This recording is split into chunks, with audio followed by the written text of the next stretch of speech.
ममता बनर्जी का खेल खत्म। पश्चिम बंगाल में रडार पर 1,36,00,000 संदिग्ध वोटर्स। बंगाल के 32 लाख अनमैप्ड वोटर्स को चुनाव आयोग ने भेजा नोटिस।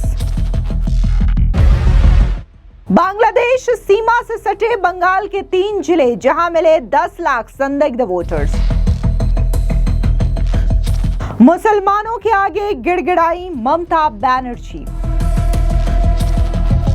पश्चिम बंगाल में एसआईआर के पहले चरण की प्रक्रिया पूरी हो चुकी है और इसी के साथ ही टेंशन ममता बनर्जी की बढ़ चुकी है। दरअसल आपको बता दें कि चुनाव आयोग की ओर से ऐसे 32 लाख अनमैप्ड वोटर्स हैं जिन्हें नोटिस भेजा गया है। इतना ही नहीं, बकायदा पश्चिम बंगाल में टोटल 1,36,00,000 संदिग्ध वोटर्स बताए जा रहे हैं जो कि चुनाव आयोग की रडार पर है और ऐसे में इनकी बकायदा वेरिफिकेशन किया जाएगा कि आखिर इनके नाम सही है या नहीं है। आपको बता दें कि पश्चिम बंगाल में जब से एसआईआर की प्रक्रिया पहले चरण की पूरी हुई है उसके बाद से ही 58 लाख वोटर्स के नाम काटे गए हैं। ऐसे में 1,36,00,000 वोटर ऐसे हैं जो कि संदिग्ध है, यानी कि इसको लेकर के भी फिलहाल चुनाव आयोग जो है वो जांच पड़ताल कर रही है। इस बीच पश्चिम बंगाल के मुख्यमंत्री ममता बनर्जी का बड़ा बयान सामने आया जहां पर उन्होंने कहा कि मैं अल्पसंख्यकों से कहती हूं कि कृपया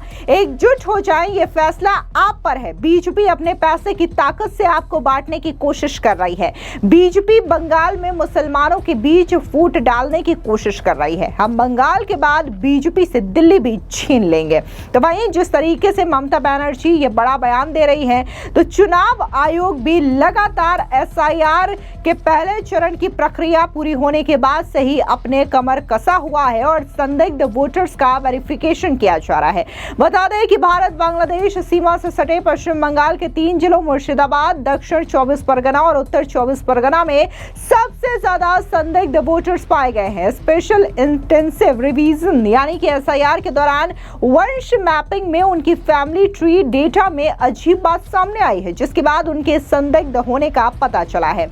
आपको बता दें कि पश्चिम बंगाल के मुख्य चुनाव अधिकारी के ऑफिस के अंदरूनी सूत्रों ने बताया कि वंश मैपिंग में पाए गए 1,36,00,000 संदिग्ध मामलों में से सबसे ज्यादा लगभग 4.8 लाख वोटर्स अल्पसंख्यक बहुल और भारत बांग्लादेश सीमा से सटे मुर्शिदाबाद जिले में दर्ज किए गए हैं। इसके बाद दूसरा नंबर दक्षिण 24 परगना जिले का है जो भारत बांग्लादेश सीमा से सटा हुआ है, जहां ऐसे संदिग्ध मामलों की संख्या 3.78 लाख दर्ज की गई है। तीसरा जिला उत्तर 24 परगना है जिसकी सीमा भी बांग्लादेश से लगती है, जहां ऐसे संदिग्ध वोटर्स की संख्या 2 लाख से थोड़ी ज्यादा दर्ज की गई है। आपको बता दें कि वंश मैपिंग वाले वोटर वो हैं जिनके नाम 2002 की वोटर लिस्ट में नहीं थे लेकिन उनके माता पिता के नाम थे। तब पश्चिम बंगाल में आखिरी बार एसआईआर हुआ था। चुनाव आयोग ऑफिस के सूत्रों ने बताया कि वंश मैपिंग के दौरान एक खास टेक्नोलॉजी का इस्तेमाल करते समय अजीब फैमिली ट्री डेटा से जुड़े संदिग्ध मामले सामने आए हैं।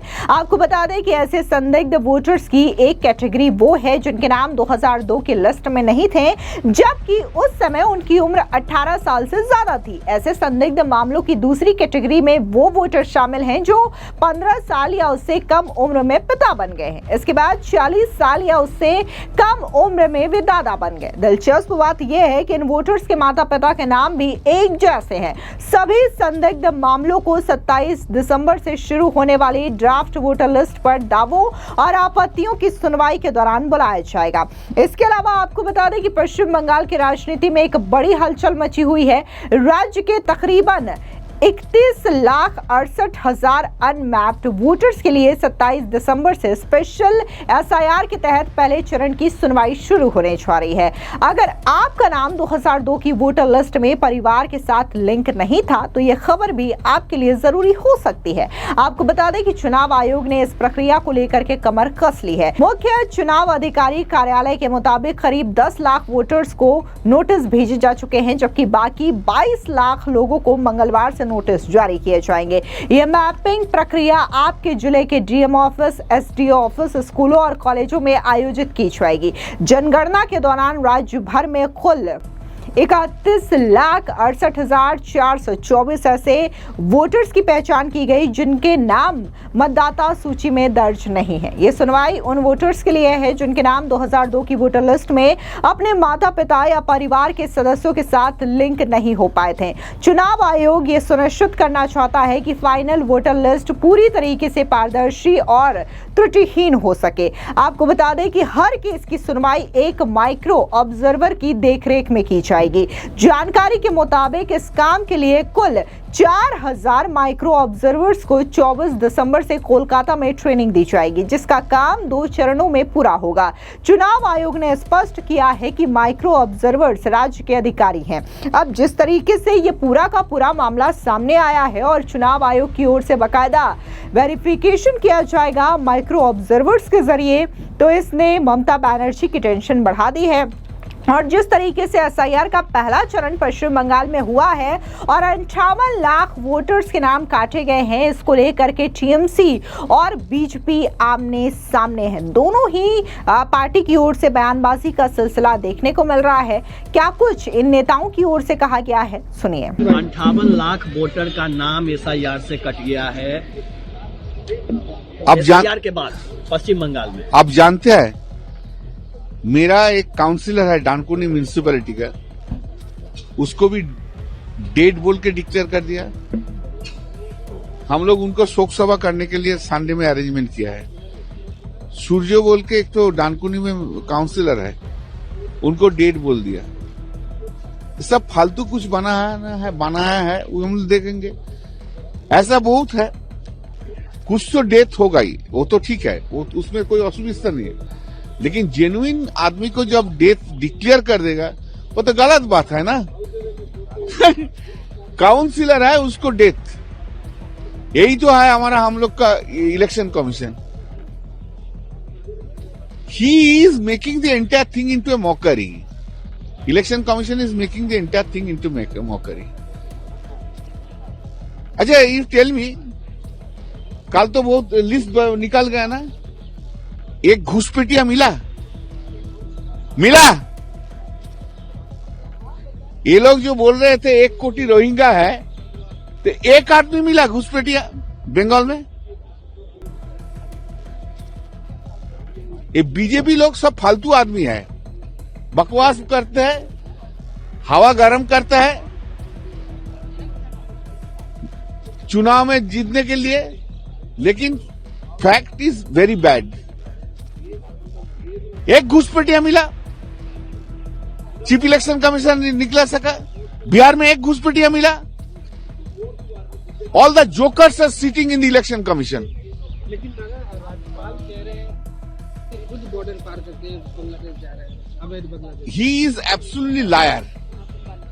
आई can say the governor is absolutely liar, nothing more than that. Has he ever gone to? He is talking on the basis of the fake video and etc. He is absolutely liar. अरे भाई, एक है तो अभी तो है, एक तो घुसपैठिया राज्यपाल को बोलो ना निकाल देने के लिए। इलेक्शन कमीशन का मॉडर्न है, टेक्निकल साउंड है, ट्रांसपेरेंट है। कुछ बोलना है तो इलेक्शन कमीशन को बोलिए, इलेक्शन कमीशन खुलासा करेगा। मैं इलेक्शन कमीशन का ब्रीफ नहीं लिया है, लेकिन उनका जो सिस्टम है वो अपडेटेड सिस्टम। चैलेंज किया जा रहा है। ये पिछले टाइम में बहुत बार चुनाव लड़ा, चुनाव जीता, बहुत बार वोट डाला, बहुत ट्रांसपेरेंट है, हाईली साउंड है। ये लोग सबको, जुडिशियरी को, सब कॉन्स्टिट्यूशनल बॉडी को ये लोग देखता है बीजेपी का। ये लोग स्वीकार नहीं करता। ये लोग जामाती स्टाइल में चलता है, जैसे बांग्लादेश में चलता है। Style of function is like the Bangladesh unit government. दादा, जिस तरह से स्पोर्ट्स मिनिस्टर ने रिजाइन दिया है, जिस तरह से ये लोग उसको हिरासत में लेना चाहिए, नो रेजिग्नेशन। वो मिनिस्टर रहेगा, उसके पास 2 डिपार्टमेंट रहेगा, हाउसिंग और पावर। क्या होगा इसमें? फेयर ट्रांसपेरेंट इन्वेस्टिगेशन नहीं हो सकता। वो दोनों को, सुजीत बोस और अरूप विश्वास को बर्खास्त भी करना चाहिए, एफआईआर में भी उनका नाम डालना चाहिए। डीजीपी को फोकस किया जाए। क्या? डीजीपी को फोकस किया जाए, वो सब आईवास मैच फिक्सिंग। फिलहाल इस पूरी खबर पर आपकी क्या राय है, कमेंट सेक्शन में जरूर बताएं। धन्यवाद।